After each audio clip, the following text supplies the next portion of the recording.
puji bagi Allah Subhanahu wa taala yang telah memberikan kita nikmat sehingga kita dapat berkumpul di tempat yang insya Allah mulia ini. Salawat serta salam semoga tetap tercurah kepada baginda alam Nabi besar Muhammad Shallallahu Alaihi Wasallam. Ibu-ibu yang saya hormati, sebelum kita mulai pada kesempatan kali ini masih dalam rangka dalam masa pandemi corona. Oleh karena itu coba jaraknya digeser sedikit, jaraknya minimal 1 meter ya sudah bagus. Coba rapikan duduknya ya. Pada kesempatan kali ini kita akan melaksanakan kegiatan wajib kita selaku KPMPKK, yaitu mengikuti kegiatan P2 K2. Pada kesempatan kali ini yang akan saya sampaikan yaitu mengenai tentang stimulasi pada anak. Ada yang pernah mendengar tentang stimulasi? Tidak. Ya, stimulasi itu adalah rangsangan yang atau dorongan kepada anak agar dapat bertumbuh kembang baik fisiknya ataupun mentalnya sesuai dengan usianya. Yang kita tahu itu adalah sangat penting bagi pertumbuhan anak, karena bisa jadi anak usianya sudah mencapai 8 tahun tapi perkembangan fisiknya tidak sesuai dengan perkembangan anak pada usia 8 tahun, ataupun anak sudah usia 3 tahun tapi perkembangan fisiknya bicaranya belum jelas. Itu hal tersebut apabila terjadi bisa dikategorikan stunting. Selain itu, misalkan anak usia 6 tahun tapi tinggi badannya tidak sesuai dengan berat badannya, itu juga dikategorikan sebagai stunting. Adapun solusi agar stunting itu terjadi, kita harus melakukan yang namanya stimulasi atau rangsangan terhadap anak. Yang akan kita bahas sekarang yaitu tentang stimulasi pada anak usia 6 sampai 12 bulan. Apakah ibu pernah punya anak? Pernah. Ibu pernah punya anak? Pernah. Berapa bulan usia anaknya sekarang? 8 bulan. Yang paling kecil 8 bulan. Apa yang ibu rasakan terhadap anak tersebut?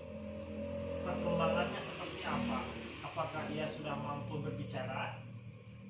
Belum. Dengan jelas? Belum.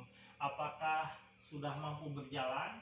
Belum. Baru merangkak. Iya, baru merangkak. Stimulasi atau rangsangan yang dapat dilakukan orang tua pada anak usia 6 sampai 12 tahun, kebetulan tadi ibu usia anaknya 8 bulan.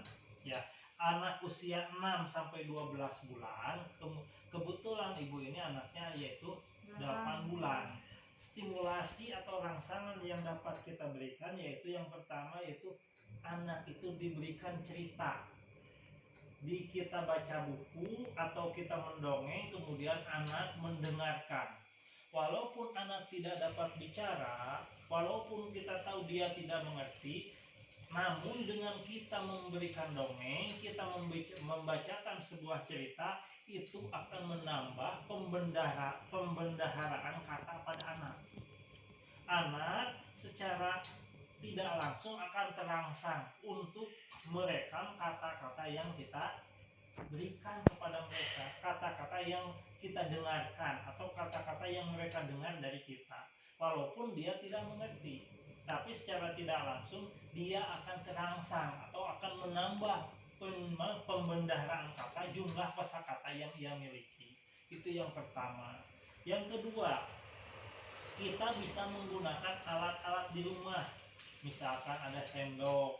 Ketika kita akan makan bersama, maka kita berikan sendok kepada anak, berikan piring kepada anak. Tapi piring atau sendoknya itu yang plastik, jangan sampai yang membahayakan pada anak.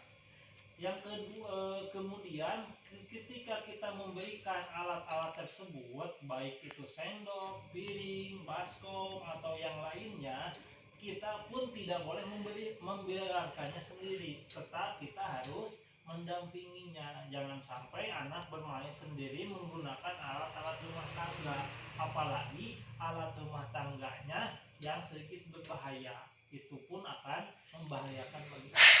Ya, ibu-ibu sudah mengerti? Sudah. Ya, ada pertanyaan? Kan kalau dikasih sendok sama piring, Ya, usia 8 bulan mah belum bisa pegang. ya. Tapi kalaupun dia belum bisa megang, dia akan mencoba menggerak-gerakannya. Itu akan menambah daya rangsang dia, apalagi kita memperlihatkan cara menggunakannya. Walaupun dia tidak bisa memegang apalagi menggunakan, tapi ketika dia melihat kita menggunakan, itu akan merangsang dia dalam matanya akan terekam bagaimana cara menggunakan yang baik. Ya, itu. Ada pertanyaan lagi?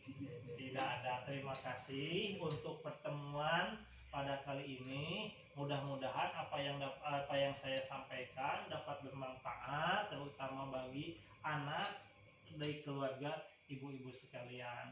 Terima kasih atas perhatiannya. Wassalamualaikum warahmatullahi wabarakatuh.